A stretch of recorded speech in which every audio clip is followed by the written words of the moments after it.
Hey guys, 1258 here. We're going to get into some frequently asked questions from the channel as well as live questions from members.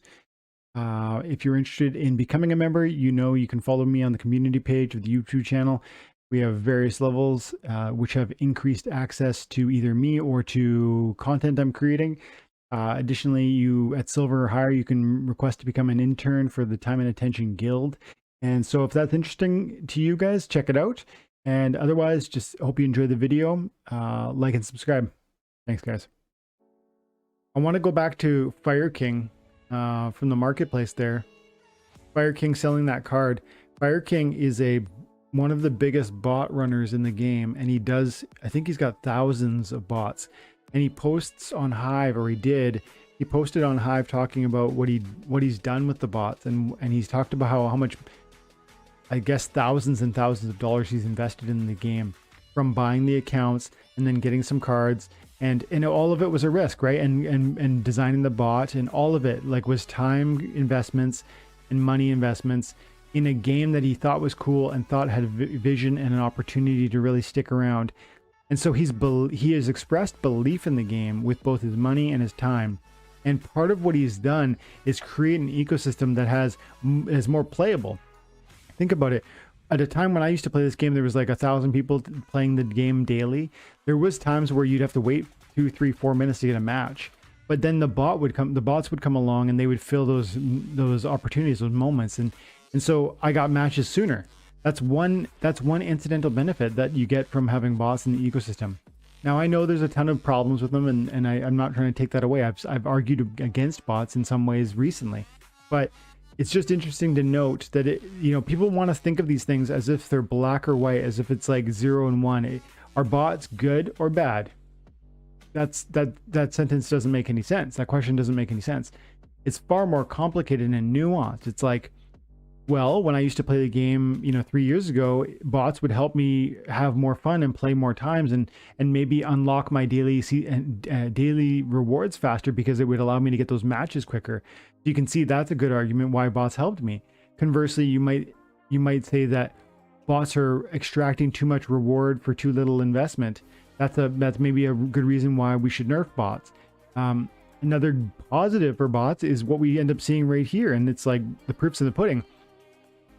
Fire King is selling 2 max level Verisilatias for at least, what is that, 14% cheaper,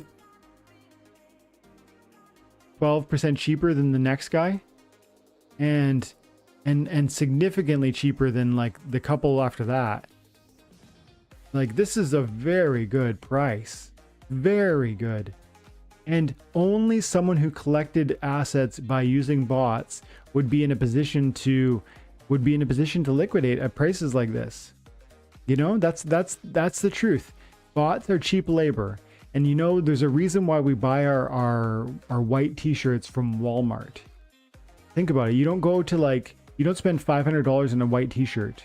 You spend $8 on a white t-shirt and you buy it at Walmart. Why is that? Because there's cheap labor associated with the creation of that product, and you want to benefit from it. If it was made in America, or Shingos from Japan, if it was made in Japan, it's going to be surprisingly more expensive than if it was just made in like Singapore or in Hong Kong.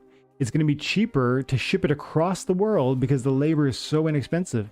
And when we talk about bots, that's the cheap labor that we are accessing. Actually, we've been accessing for years within Splinterlands. That's one of the reasons why there have been a really affordable cards in the marketplace, and I think why we'll continue to have cheap affordable cards in the marketplace. So, are they good? Are they bad? It's more complicated than that, and that doesn't even begin to tackle the conversation around, could we ban them if we wanted to? And I don't think we could, because the developers there's no significant KYC with this. To sign up for the game, you need what? An email address? So what? You could create an email address for free and create an account for free, or for $10. So, not to mention, and there's just no appetite for that anyways from Yaba and from Agro, because they see big government as a bad thing. And so do I. Big government, limited government is a good thing. Limited intervention from, you know, on high is a good thing.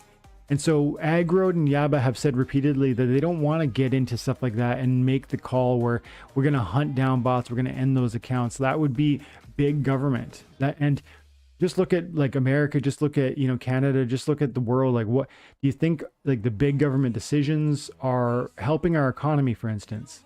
Just the economy, forget about everything else. I think the answer is a strong no. And that's the thinking, and that's the heart that the creators of this game have brought to the table. And so I think even if we felt bots were wholly negative, and I think I've just, you know, illustrated why they're not entirely negative, even if you wanted to argue they are entirely negative, I think we can say, well, yeah, okay, but we can't do anything about it because lack of KYC and lack of willpower, from lack of desire, I'll say, from the devs. Chingo says Axie's algorithm suspects weak players being bots. That was harsh. Ooh, is that what it does? I didn't know that. That would be harsh.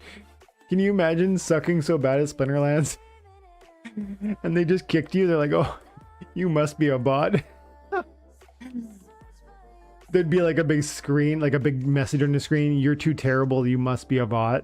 Banned. That's harsh. I did hear that Axie was super, absolutely cutthroat about getting rid of bots. They always thought I was a bot. That's funny. That's funny, dude. Okay, I've got a couple other questions I want to try and get to. That was a good conversation, though. Question. What can you say about bots in silver level?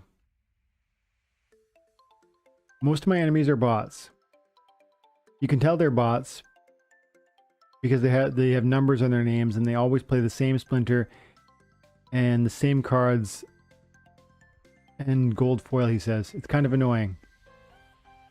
What do I say? I mean, hard to say, hard to add much more than what I said earlier. It's like, you know, what would we do about bots? The first thing is we can't get rid of them. The second thing is that Splinterlands doesn't want to get rid of them. Third thing is they're actually not entirely bad. They are helping us in some respects. They're creating cheap cards because they provide cheap labor. So, and they should be easier to beat than regular people. They should be more predictable. They should be easier to counter. So it should help you from the perspective of giving you, you know, an opportunity to get an easy win. Not always easy, but you know, I think for the most part, once you start to see the bag of tricks that a bot has, you can find your way around it. And so that'd be my feedback. I lose to bots too. But you know, there are times where you'll win so easily because you can see, oh, they do this every time. And you just need to learn more about how to counter those, is what I would say. And that'll come. That'll come with time. Whether it's at silver level, bronze, gold, diamond, champion, it's always the same. It's always the same hurdle in front of you, which is that there are bots. I guess there are less bots at higher levels, but there still are bots. And when they're there, you need to observe them, see what they typically do, and have a good idea of how to counter that. And those are all things you can learn.